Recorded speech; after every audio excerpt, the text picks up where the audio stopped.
ডিম দিয়ে ডালের চচ্চড়ি করার জন্য নিয়েছি 4-5টা কাঁচামরিচ, 1 কাপ ডাল, 3টা ডিম, 2টা পেঁয়াজ, 1টা টমেটো। এবার এগুলোকে কেটে ধুয়ে পরিষ্কার করে নেব। এর জন্য আমি প্রথমে ডালটা ধুয়ে পানি ঝরিয়ে রাখবো 10 মিনিটের জন্য।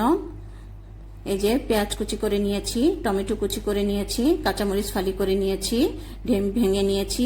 এবার ডিমটা ভাজার জন্য এর মধ্যে দিয়ে দিচ্ছি পরিমাণ মতো লবণ, 1/4 চা চামচ গোলমরিচের গুঁড়া। এবার এটাকে ভালোভাবে মিশিয়ে এটাকে ভেজে নেব। তার জন্য আমি চুলায় প্যান গরম করে ডিমটা ঢেলে দিচ্ছি। এবার এক পিঠ হয়ে গেলে উল্টিয়ে দেব। এই যে ডিমটা একটু শক্ত হয়ে আসলে এটাকে আমি ঝুরি ঝুরি করে কেটে নেব। এই যে কেটে নিয়েছি।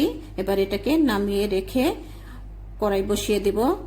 কড়াইটা একটু গরম হয়ে আসলে দিয়ে দিচ্ছি তেল। তেলটা গরম হয়ে এসেছে। এবার দিয়ে দিচ্ছি পেঁয়াজ কুচি, দিয়ে দিচ্ছি 4-5টা কাঁচামরিচ ফালি। এবার একটু ভেজে নেব। এই যে পেঁয়াজটা ভাজা হয়ে গিয়েছে। এই পর্যায়ে এখানে দিয়ে দিচ্ছি 1 চা চামচ রসুন বাটা, 1/2 চা চামচ আদা বাটা, দিচ্ছি পরিমাণ মতো লবণ। এবার দিয়ে দিচ্ছি সামান্য পানি।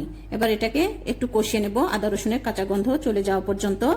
এই যে আদা রসুনের কাঁচা গন্ধ চলে গিয়েছে। এ পর্যায়ে আমি এখানে দিয়ে দিচ্ছি 1/2 চা চামচ হলুদ গুঁড়া, 1/2 চা চামচের একটু কম লাল মরিচের গুঁড়া, 1/2 চা চামচের একটু কম ধনিয়ার গুঁড়া, 1/2 চা চামচ জিরা গুঁড়া, দিচ্ছি সামান্য পানি। এবার দিয়ে দিচ্ছি একটা টমেটো কুচি। এবার টমেটোটা সহ মশলাটা ভালোভাবে কষিয়ে নেব। 2 মিনিট এই মশলাটা কষিয়ে নেব। এই যে কষানো হয়ে গিয়েছে। এ পর্যায়ে এখানে আমি ধুয়ে রাখা ডালটা দিয়ে দিচ্ছি। ডালটা দিয়ে আরো 2 মিনিট ভেজে নেব। 2 মিনিট পর আমি এখানে দিয়ে দিচ্ছি 2 কাপ পানি। আমি 1 কাপ ডালের জন্য 2 কাপ পানি নিয়েছি। এবার এটাকে 5 থেকে 7 মিনিট মিডিয়াম হিটে রান্না করে নেব ডালটা সেদ্ধ হয়ে আসা পর্যন্ত। ঢেকে দিব।